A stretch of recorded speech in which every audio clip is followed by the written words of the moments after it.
Hi everybody, welcome to the Finance This Property That podcast. My name is Dion Fernandez and I am a mortgage planner and finance professional. My goal is to empower financial legacies for generations, and I look to do this by using my over 13 years experience in finance and having special guest speakers like financial planners, accountants, buyer's agents, family lawyers who are experts in their field to provide knowledge and free education. And without further ado, let's get into our episode today. Welcome everybody to the Finance This Property That podcast. My vision here with this podcast is to empower financial legacies for generations. We do that by having our guest speakers on, plus also a few podcasts by myself. The guest speakers we have on are experts in their field and just share their experiences and, problems and solutions for their clients in their respective fields. Today, I have Mark Kerr Powell from Urbacus Urban Planners. Did I get that right? Yes, you did. Yes. Good. The UU, it's a bit of an old one, but Mark is a urban planner, been one for a very long time, is in my referral network group and is a wealth of knowledge, has helped plenty of my clients with their initial developments or thoughts on developments. And I thought it'd be really good to get you on here, Mark, and talk about a little bit more about what you do and what sort of weird, wonderful things you see in your line of work. Welcome, Mark. Good morning. Thank you, and thanks for the warm introduction, Dion. It's nice to be in here, and it's interesting. This will be probably my first real podcast, so I'm excited about it. Yeah, real podcast in a studio and everything, not behind a camera. Don't worry, mate. My first podcast was done on an Apple iPhone. It's still up. It was terrible. I edited it myself. So this is much better. We're much better successes. But Mark, tell me a little bit about you. What's going on? Your daughter was overseas. She won some Red Bull overseas thing that you were telling us about it the other week. Yeah. So about myself, my name's Mark Kerr Powell. I'm married to Martine, my wife. I have two kids, Charlize and Zachary. Great kids. They are terrific people and future leaders of the world. So I'm excited about that. I've been a planner for in excess of 30 years. I really like the space of urban planning. I like it because it's involved in property, and specifically in the development assessment space that I'm in, I get heavily involved with property. I love property. I think property is a great thing, and it's a real passion of mine. So I don't look at myself as working. I look at myself as being in a space I enjoy being in. Yeah, that's the utopia, isn't it? A lot of people do that. A lot of people work because they have to, not because, it's not because they really like doing what they do. I'm the same. I love doing what I do, and I love being able to give back to people because I know that I didn't have that opportunity. I learned everything myself. But you love property. I love property. Let's talk property. Indeed. Yeah, cool. So Urbacus, how long's Urbacus been going, and really, what is an urban planner and what does a town planner do? Tell us a little bit more, or maybe a nutshell. Oh, look, a bit of a brief history. I've had multiple jobs in the planning space over the last 30-odd years. Urbacus was formed about 8.5 years ago with my business partner, Mark Clayton. We decided to create this boutique urban planning practice. We find that in that space, we get a lot of people who are in not the sort of upper echelon of development, but people who are passionate about development and the space that they're in. Some of them treat it as their core business, and some of it treat it as their hobby. But we also deal with mums and dads, which is great. I really like seeing outcomes, and with what we do as planners, we see a lot of outcomes. And it's great to see those outcomes being developed in Brisbane and around southeast Queensland, which is our primary space that we're in. Yep, cool. And there's a lot of development going on. I know in my world, I see a lot of it. And but with an urban, what is an urban planner or town planner? What is it? Well, urban planning is pretty broad. I mean, there's so many different types of planners. There's social planners, there's transport planners, there's strategic planners. The planning that we deal in is specifically in development assessment. So anything that gets triggered by a local or state government trigger, and it could be as trivial as an extension to a house, or it could be a major development. So whether it be subdivision, whether it be high-rise buildings, medical centres, mining camps, extensions to schools or community centres, anything that triggers a town planning application, that's the space we're in. And it's quite diverse. No day is the same in our office. So it's terrific in that, So in that when you say respect. development assessment, that's called the abbreviation's DA? DA. So, so you'll often see the term DA being bandied around. There's DAs and BAs. So DA is a development application and a BA is a building application or building approval. So it's the first trigger for all intents and purposes for an application. Oh, okay, cool. So you're pretty broad. You like the development space. You like seeing the outcomes, right? Let's talk a little bit about, we'll get to the outcomes in a sec. What I'd really like to understand is you spoke a bit about, hey, where, I deal with developers, mum and dads. Let's strip it back, to, a couple of the key, I guess what I'd say mistakes or key points that developers make, and how do you, as a expert urban planner, help aid in a successful pretty much acquisition right up into exit? Well, it's an interesting question because no site's the same in Brisbane. No, every site's unique, and anywhere basically in Australia. I mean, the fundamentals of planning are universal. It happened in the Roman days. They set up, they strategically set up towns in very strategic spots to achieve the best outcomes. And essentially planning is no different these days.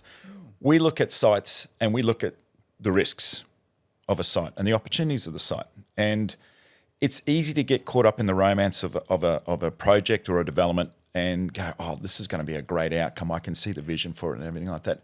What we do is we look at a site, we unpack it, and we repack it to get an outcome. And that could be, the motivation could be as simple as money. It could be as simple as, value adding. It could be as simple as it's an emotional sort of property. It could be someone's inherited a property or something like that, and there's a legacy issue with it. But, essentially, development, whether it be housing, whether it be infrastructure, whether it be community purposes or anything like that, there's all sorts of issues that you've got to contend with. And as planners, we're almost like a jack of all trades. What we do is we look at a site, we review it, we look at the constraints, we look at how we can resolve those constraints and put a package together and get an outcome. And that will include other consultants. So we might get engineers, architects, landscape architects, traffic consultants, hydrologists or flood consultants, environmental experts and the like. All of those people play a role in what we do and the outcomes that we achieve. So it's really important that you just don't look at a site one-dimensionally. You've got to look at sites three-dimensionally, and you'll have to look at sites holistically. And where people go wrong, or the question that you're implying first is, hey, where do people make mistakes? Well, the first mistake they make is that it's a lack of understanding of the process or a lack of understanding of what the actual project they want to achieve. So it's really important that you do your due diligence.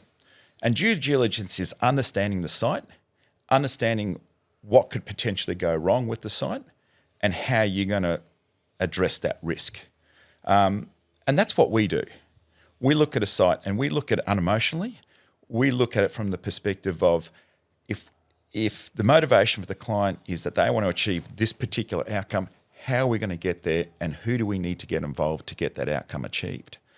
And sounds pretty logical and sounds pretty... Makes sense to me. It does, but so many people get caught up in the outcome and not look at the process of how to achieve that outcome. And that's where we come in. It's that emotional connection to something. They've seen it. They go, oh, I've seen all my friends do this. They're getting good outcomes. And, I've seen the site. And it's just like they think any site's a good site almost. the one thing I do really appreciate is, having you in my network.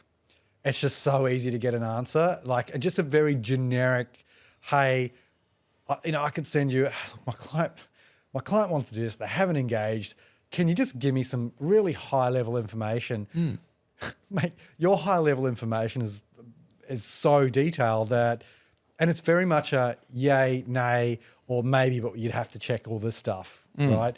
But it's never 100%. It's based on face value, yeah, which gives me confidence to go back to a client and go, you might need to rethink, or hey, I've got this for you. My recommendation is actually engaging Mark and his team because they've got this out to me in under a day. And like if they're doing this, they're going to be able to help you quite easily with your whole project and get that thing going, as opposed to, taking 12 months. It could take less than that, and that's your project and there's your profit helped out. So kudos to your team, man. Like I really do enjoy working with Urbacus because it's just simple, easy, and I don't, nothing's ever a problem until it is a problem. Yeah. But yeah, like you're right. People look at a site and I sometimes feel they just see dollar signs. I try to slow them down. And then when it comes in, like, you're great because you're also my second handbrake. Because it's the question. Have you engaged someone to see whether this site is good, or are you just going off what realestate.com blurb is, or just going off what your friend who's not in the market is? And yeah.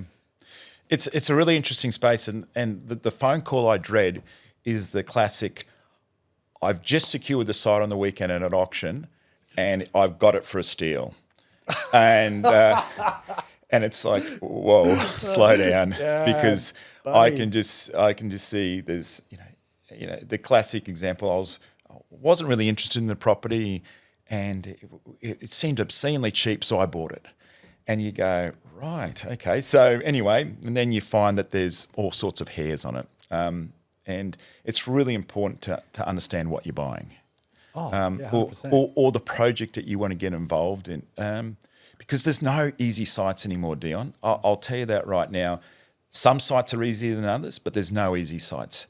And it's really important that you dig and you dig and dig and understand the project. Yeah, and I guess, there's a couple that I've sent over to you because I've looked at one and I've just gone, oof, that's way too good to be true. They're asking quite a bit of money for that, but what's actually in it? And, that's where you as the expert in finance, but I know enough about what goes on in the back end on a development, not the expert by any means, but when I look at it and I see the photo on realestate.com and it's got two land, like it's already split into two, I'm going, and then you read it, it's got DA subject, and then you got the abbreviation subject to council approval, going, if it was that easy, you probably would have done it yourself, but it's not, or at least you would have got a DA to be able to do it yourself. Maybe ran out of money.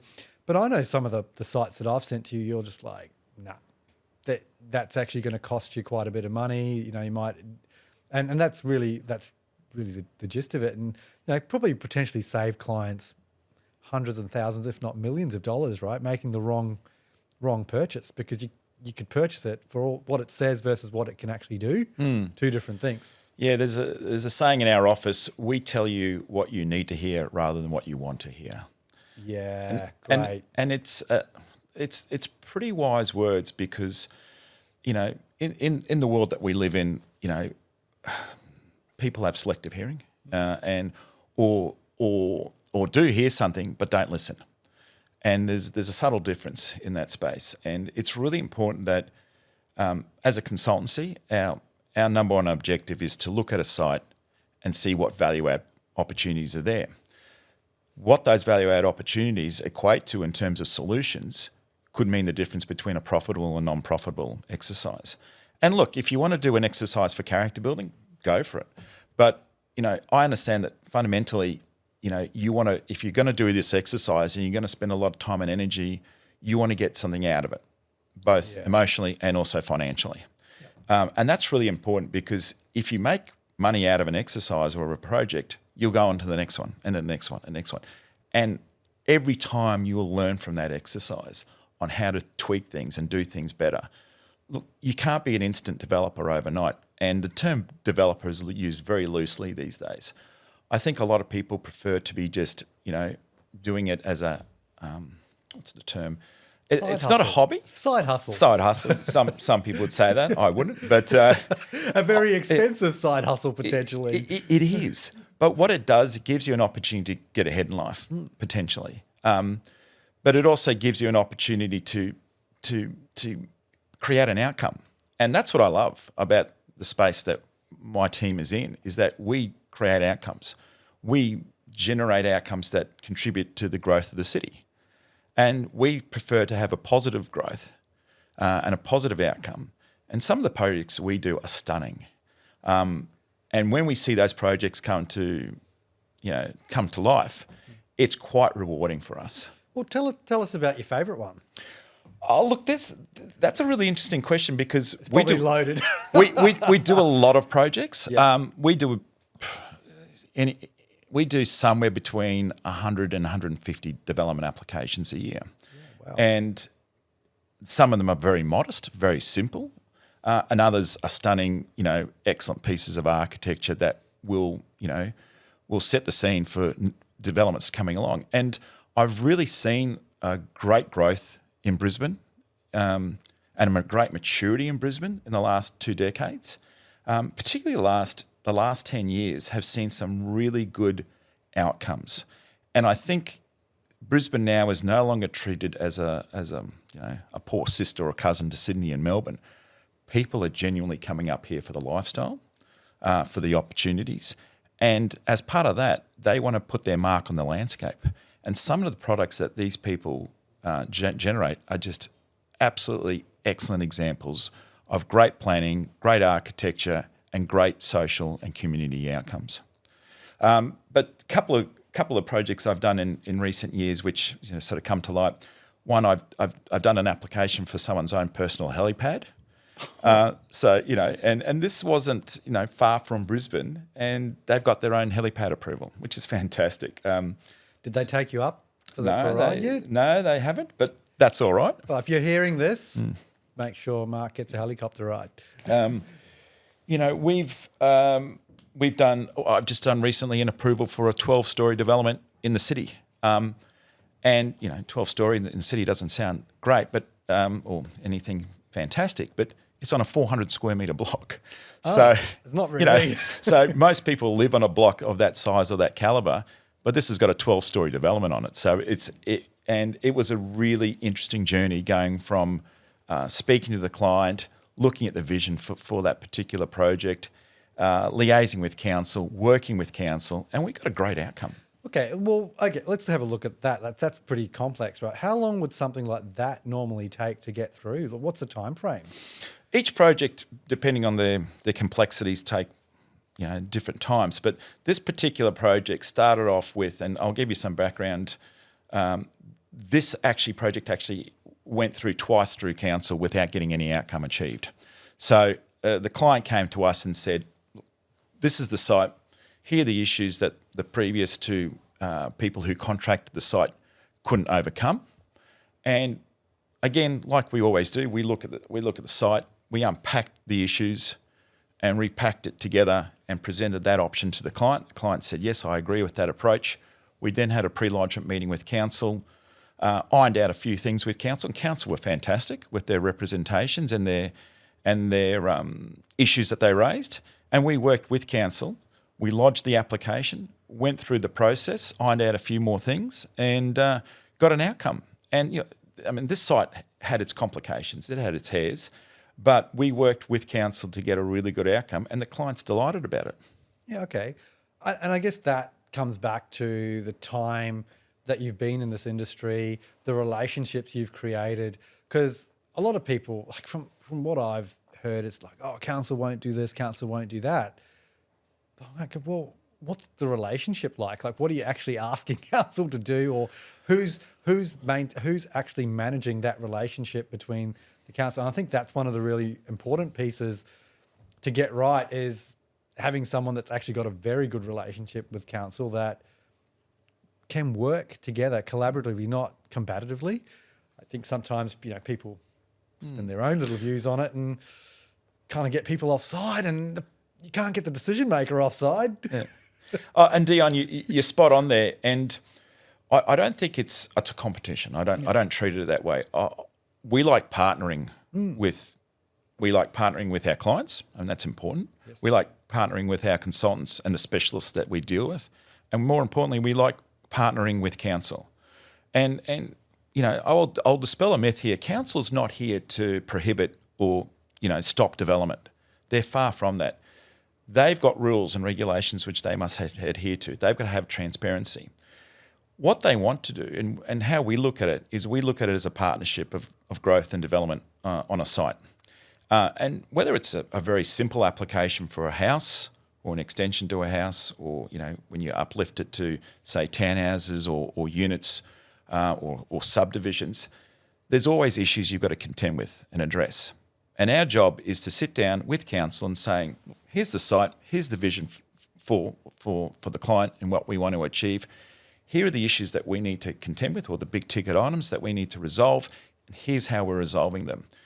And how we resolve them is we partner up with specialists or other consultants. And as I mentioned earlier, you might have an architect, you might have a traffic consultant, you might have a civil engineer, you might have a hydraulic engineer, or environmental specialists, or bushfire experts, and the like. So we like partnering up with really good consultants, ones who understand what we want to do and what our client wants to do, but also we look at pragmatic outcomes.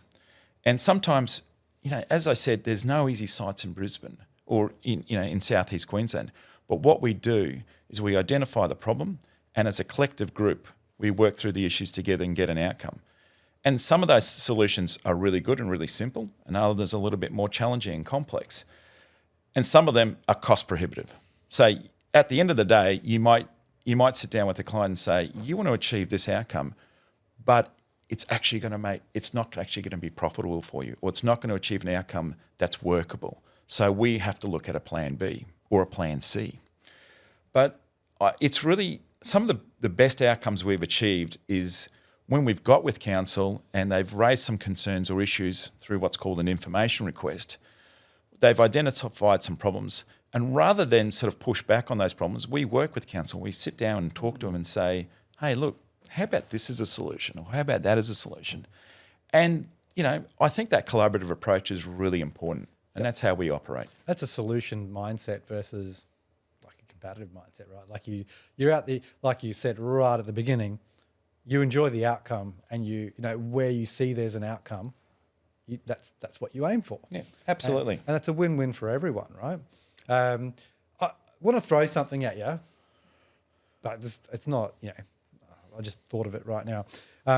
Getting a lot of people right now buying sites, knockdown rebuilds and things like that. Do you see a lot of that in your space, or I've got a couple of clients that want to knockdown rebuild, and they come to me with things like, it might be heritage listed and stuff like that. So can you just talk a little bit more about that? Like what is a heritage listing? What can you do with it? And if you're knockdown rebuild, what are some, but is someone still come and engage you if they're looking at a knockdown rebuild? I'll break that response down into two components, and I'll explain why. The good thing about the space that I'm in or the area that I'm in is that it's organic. It's constantly changing and it's constantly evolving. And a lot of people talk about knockdown rebuilds. And look, to be honest, rebuilding from scratch is far more cost effective than recycling or renovating houses. But that's actually had a bit of a turn and twist in recent times because of the labour force, of material shortages and the like. So that's changed. And I'll give you a classic example where in the height of COVID, it was a project I did with a builder. And at the time, we were renovating a pre-war house. And it was protected. And the intent was always to preserve the house as part of the outcome.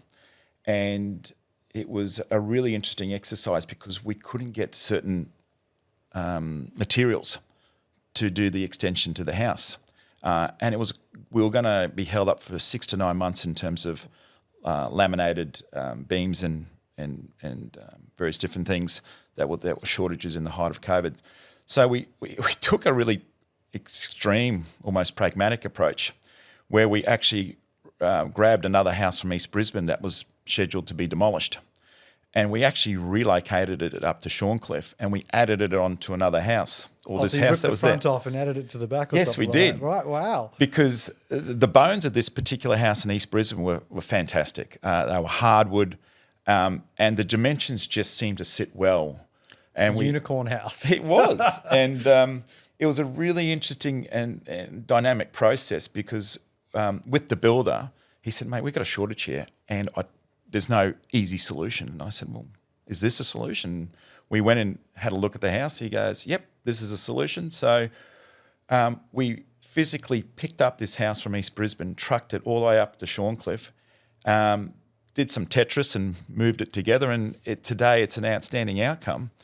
But it was the solution at that particular point in time, and it was a really interesting one. So, but the space that we're in now is constantly evolving because you have to be adaptive, and as planners, we are adaptive. But everyone has to be adaptive in this space. But that's putting that sort of story aside. The question you asked is about heritage or character houses. Look, put simply, Brisbane's a relatively young city. So is Queensland. So we're talking, just over 200 years of history. And the onus is on the government, local and state, and to a degree federal, is to preserve a lot of that history. And some of it's worth preserving and some of it's not. And so you get these categories of listings where houses are protected or buildings are protected because of the historical context. And that's really important. And I don't disagree with it. And I think it's an important part of the evolution of Brisbane and in our surrounding areas of southeast Queensland. And some of those need to be protected and protected heavily. That's why, and a heritage listing, whether it be a state or local government listing, assists with that process. And it's really, really important for the history of this state. But there's also character listings. So this is where pre-war houses are protected in certain overlays around Brisbane. And with that, those protections are there to preserve those houses, whether in full or partially. And we do a lot of that sort of applications for those houses. And often people will come to us and say, "Hey, we want to demolish this house."